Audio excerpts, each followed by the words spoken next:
ஆச்சி பாதாம் ட்ரிங்க். ஆச்சி பாதாம் ட்ரிங்க் ஒன்னு வாங்கினா ஒன்னு ஃப்ரீ. தற்பொழுது நம்முடைய இணைப்பில் திரைப்பட நடிகர் திரு கருணாஸ் இணைந்திருக்கிறார். சார், உயர்நீதிமன்றத்தில் தற்பொழுது கமல்ஹாசன் முன்வைத்திருக்கிற வாதம் மன்னிப்பு கேட்க முடியாது என்று அவர் குறிப்பிட்டிருக்கிறார். ஒரு நடிகரா உங்களுடைய கருத்து என்னங்க சார்? ஹலோ சார், லைன்ல இருக்கீங்க, பேசலாம்.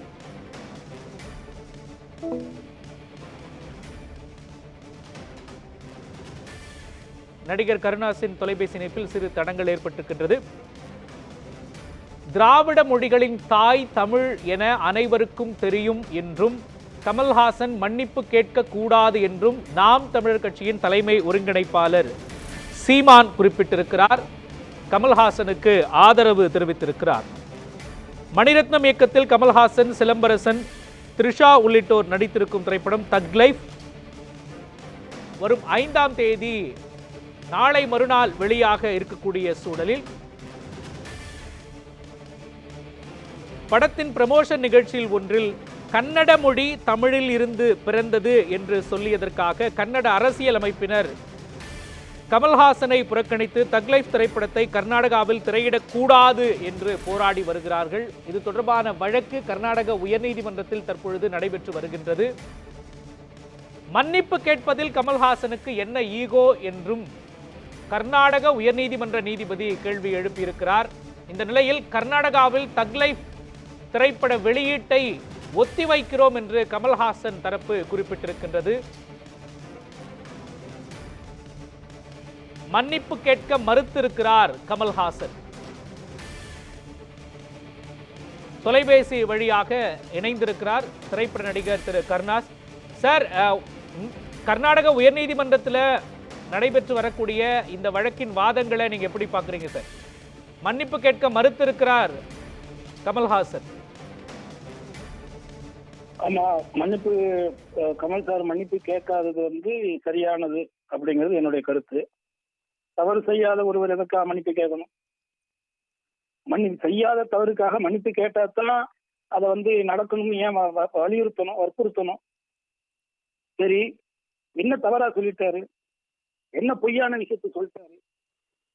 உலக மொழிகளுக்கெல்லாம் தாய்மொழி தமிழ்தான்னு அமெரிக்க மொழி அறிஞர் நோம் சுவாயி சொல்லும் பொழுது சொன்ன கருத்துக்களுக்கு, அவர்கள் செய்த ஆராய்ச்சிக்கு 8ஆம் நூற்றாண்டுக்கு பின்னாடி 8ஆம் நூற்றாண்டுக்கு பின்னாடி தான் கன்னடம், 10-14 நூற்றாண்டுக்கு அப்புறம் தான் மலையாளம் வந்துச்சுன்னு சொல்லி ஒட்டுமொத்த ஒப்பிலக்கணம் எழுதிய கால்டுவெல்ட் திராவிட மொழி குடும்பங்கிற பத்திரிகை இது ஆராய்ச்சி மூலமாக அவர் இந்த உலகத்துக்கு சொன்ன அந்த ஆராய்ச்சி என்ன? அதெல்லாம் பொய்யா? இதுக்கெல்லாம் மேல நம்ம தமிழ்நாட்டில் இருக்கக்கூடிய ஐயா பாவனர் அவர்கள் எத்தனை ஆராய்ச்சிகள் மூலமாக அவரு சான்றுகளோடு அவர் சொல்லியிருக்காரு. அவர் சொன்னது தமிழின் தொன்மை, மொழி ஒளிமை, பிறமொழி களவாத தூய்மை, சொல்வளம், செம்மை அப்படின்னு பல எந்த மொழிகள் கூட ஒப்பிட முடியாத ஒரு மொழியாக அதற்கான இலக்கணம்.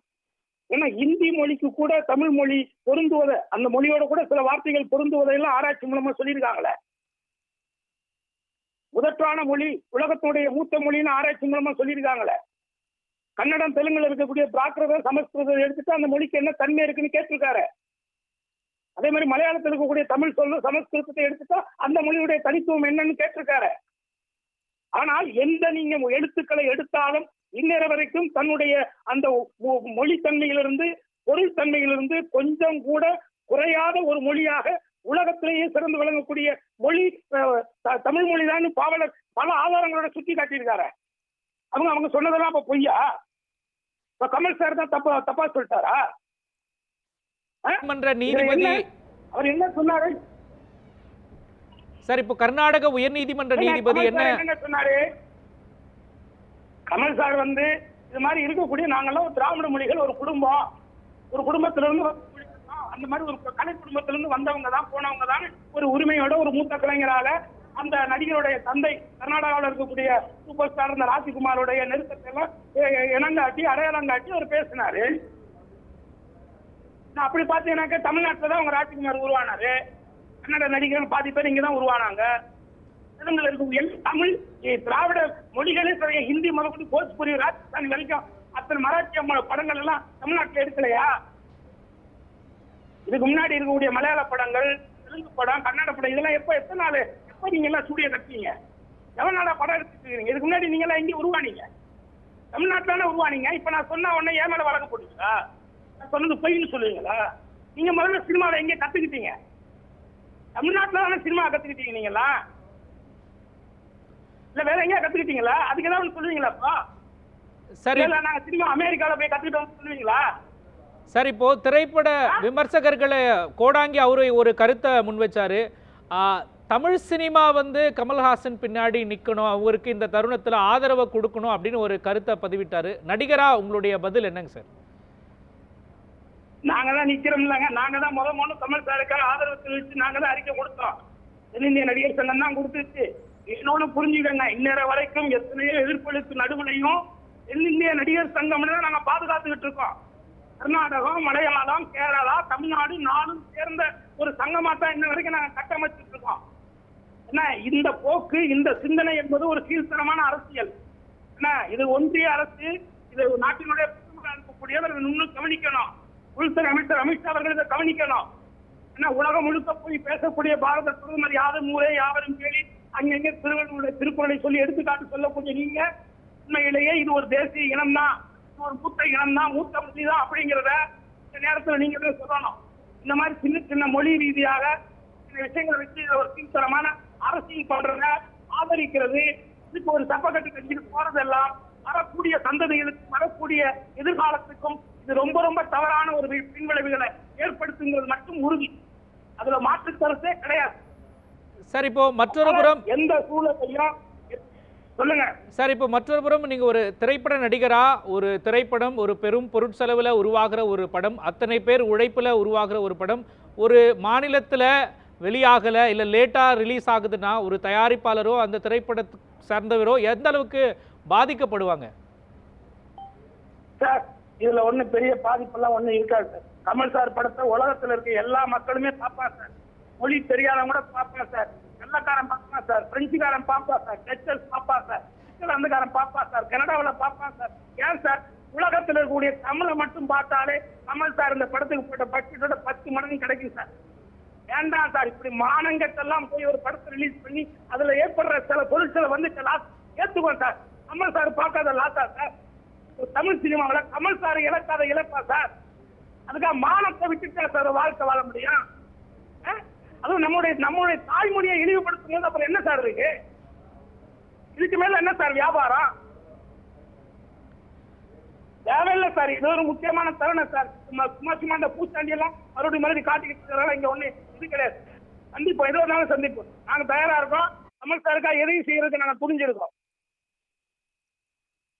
திரைப்படங்கள் ஏற்கனவே பாகுபலி திரைப்படத்தை கூட எடுத்தோம்னா சத்யராஜ் அவர் வந்து மன்னிப்பு கேட்கணும் அப்படின்னு எல்லாம் கர்நாடகாவின் சில அமைப்புகள் சார்பில் முன்வைக்கப்பட்டது. அப்பொழுதும் அங்கு ஒரு சிக்கல் ஏற்பட்டது. இப்போவும் கமல்ஹாசன் அவர்களுக்கு இப்படி ஒரு சிக்கல் இல்ல சார். புரியுது சார். இது மாதிரி நீங்க நல்லா புரிஞ்சுக்கங்க. இதுக்காக வந்து குரல் கொடுத்துக்கிட்டு திடீர் ஒரு 4 துண்டை போட்டுக்கிட்டு திடீரெல்லாம் முதல்ல ஒரு கவுன்சில் கூட ஆயிருக்க மாட்டாங்க. நீங்க அதை நல்லா கவனிச்சு பாருங்க. இது ஏன் அவன் ஊர்ல 1008 பிரச்சனை நடக்குது. அந்த பிரச்சனைகளை ஏன் கையில் எடுக்க மாட்டேங்கிறாங்க அவங்க? ஏன்னா இவர் ஒரு நடிகர், தேசியம் முழுவதும் தெரிஞ்ச, உலகம் முழுக்க தெரிஞ்ச ஒரு நடிகர். இவரை பத்தி சொன்னா நம்ம துண்டு கலர் வெளியில தெரியும் வந்து உட்காருவாங்க 4 பேர். என்ன இன்னொன்னு வந்து கமல் சார் தான் இதுக்கு கமல் சார் தான் இதுக்கு ஹீரோ. என்ன அவர் வந்து இதுவரைக்கும் இந்தியாவில எந்த நடிகனுமே எடுக்காத ஒரு துணிச்சலான, ஒரு சுயநலமற்ற, ஒரு தன்மானம் சம்பந்தப்பட்ட ஒரு முடிவை எடுத்து, ஒரு கருத்தை எடுத்து அவர் சொல்லியிருக்கார். நான் தவறாக எதையும் பேசல, நான் யாரையும் எந்த மொழியையும் நான் வந்து குறைச்சி பேசல, எதையும் நான் குறைச்சி மதிப்பிடல. ஆனால் என்னுடைய சார்பில் இருந்து பாத்தீங்கன்னா நான் சொன்னதுடைய உண்மை புரியும்னு சொல்லியிருக்காரு. அதுக்குள்ள 1000 அர்த்தம் இருக்கு. என்ன அதனால நான் சொல்றேன், மன்னிப்பு கேட்டவங்களை விட்டுருங்க, அது நமக்கு தேவையில்லை. மன்னிப்பு கேட்க மாட்டேன் நிக்கிறார்ல ஒரு தமிழர், அவருக்காக ஒட்டுமொத்த தமிழினமும் கூட நிக்கணும். நிக்கலன்னா இது உன் வாழ்க்கையுடைய மிகப்பெரிய வரலாற்று பிழை. நீ தமிழனா அப்படிங்கிறதே இங்க கேள்வி. இணைப்பிலிருந்து உங்களுடைய கருத்துக்களை பதிவு செய்ததற்காக நன்றி திரு கருணாஸ்.